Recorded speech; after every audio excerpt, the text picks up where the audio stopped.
আসসালামু আলাইকুম। Ivy simple cooking চ্যানেলে আবারও আপনাদের সবাইকে স্বাগত জানাচ্ছি আজকের এপিসোড দেখার জন্য। আজকের রেসিপি শাঁসমালাই।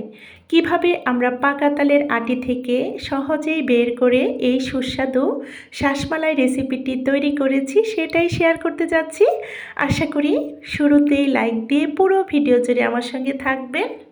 আমরা চাইলেই কিন্তু পাকা তালের আটি থেকে একটু চেষ্টা করলেই শাঁসগুলো বের করে রেসিপিটি তৈরি করে নিতে পারি সহজেই। তাহলে চলুন দেখি কিভাবে তৈরি করেছি, তার মূল প্রস্তুত প্রণালীতে চলে যাই।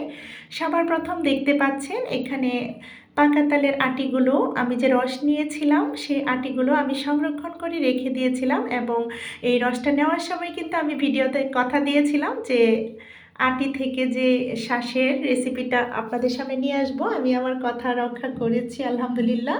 তো দেখতে পাচ্ছেন আটি থেকে কিভাবে আমরা ছাড়িয়ে নিচ্ছি। আমরা চাইলেই কিন্তু এই আটিগুলো ফেলে না দিয়ে সংরক্ষণ করে রেখে দিতে পারি। পাকা তাল থেকে রসটা নেওয়ার পর আটিটা বের হয়, সেই আটিটা আমরা সংরক্ষণ করে রেখে দেব এবং 3 থেকে 4 মাস পরেই কিন্তু একটা শিকড় গজিয়ে যায়। দেখতে পাচ্ছেন শিকড়ের যে একদম মুখ বরাবর কিন্তু আমরা এটা কেটে নিলে সহজেই কেটে নিতে পারি। আমি কিন্তু বটির সাহায্যে কেটে নিয়েছি সহজেই, একটা ভারী কিছু দিয়ে প্রেস করে একা এটা করা সম্ভব। প্রথমবার যদিও বা আমার অনেকটাই কঠিন মনে হয়েছিল। তো আমরা চাইলেই কিন্তু একটা কঠিন কাজকে সহজভাবে করে নিতে পারি, তাই না? তো আমি কিন্তু সহজেই করে নিয়েছি। আর এর রেসিপিটা, আরেকটা রেসিপি আছে আমার চ্যানেলে দেওয়া আছে, আপনারা চাইলে ভিজিট করে আসতে পারেন। সেটা চিনি ও দুধ দিয়ে করেছিলাম, আজকেরটা করব গুড় দিয়ে। তো এইবার কিন্তু আমি একটা চামচের সাহায্যে তালের আটি থেকে শাঁসগুলো বের করে নিচ্ছি। কোন প্রসেসে একটু লক্ষ্য করুন, আপনারাও সহজেই করে নিতে পারবেন। অবশ্যই আমি নতুনদের উদ্দেশ্যে বলছি, এই শাঁসগুলো এতটা সুস্বাদু হয়, অনেকটাই মিষ্টি। তাই কিন্তু এই রেসিপিটাতে অনেকটা মিষ্টি পরিমাণটা কম দিলেও চলে। আর এই শাঁসগুলো কিন্তু আমাদের বডির জন্য অনেক উপকার, আর এগুলো আমরা কম বেশি সবাই একটু খেয়ে নিয়ে থাকি। এভাবে কিন্তু বাচ্চারাও খেয়ে নিয়েছিল, আমিও খেয়ে নিয়েছি। দেখুন শাঁসগুলো। আর এই শাঁসের রেসিপি অনেকগুলোই আছে, অনেকভাবে আমরা এটা ব্যবহার করতে পারি। আর দেখুন কতটা কিউট বেরিয়ে আসছে, একদম দেখতে কতটাই না কিউট লাগছে। আর আপনারা দেখতেই পাচ্ছেন শাঁসগুলো নেওয়া হয়ে গেছে আর কতটা পরিচ্ছন্ন।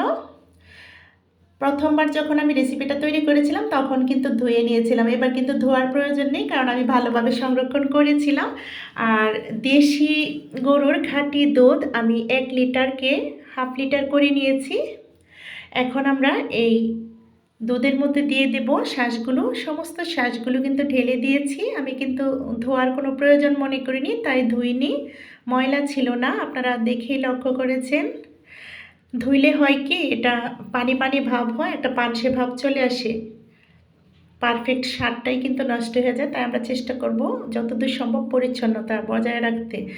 এইবার আমি দিয়ে দিয়েছি তালের শাঁসগুলো দেওয়ার পর দুটো তেজপাতা, 3 টুকরো দারুচিনি, 3টা এলাচি, আর এখানে দিয়ে দিলাম গুড়, 1.25 কাপ দিয়েছি, দিয়ে নাড়াচাড়া করে নিচ্ছি।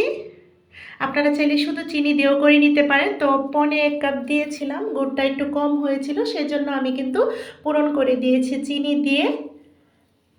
মোট চিনি ও গুড় দিয়েছি 1 কাপ পরিমাণ।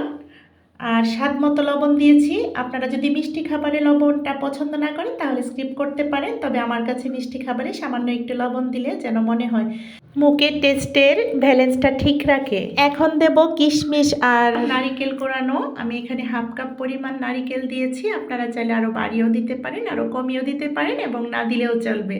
আসলেও এই তালের শাঁসের রেসিপিটা, এই যে মালাই রেসিপিটা এতটা সুস্বাদু হয়, এত ইনগ্রিডিয়েন্টসের কোনো প্রয়োজন হয় না। তো আমি কিন্তু অবশিষ্ট এলাচি, দারুচিনি ও তেজপাতাগুলো উঠিয়ে নিচ্ছি।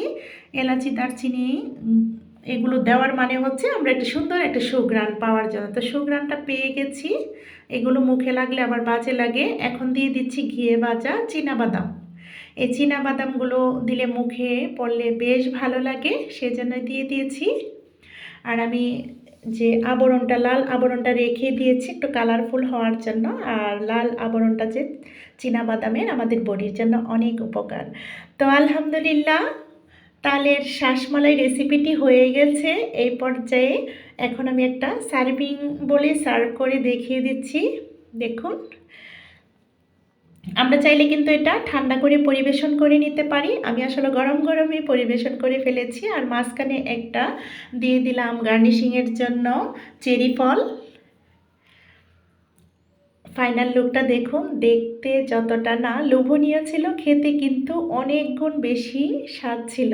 আমি কথা দিচ্ছি, যারা এখনও এই রেসিপিটি তৈরি করেননি একবার হলো তৈরি করে দেখতে পারুন। আমাদের বডির জন্য অনেক অনেক উপকার, খুবই একটা হেলদি রেসিপি।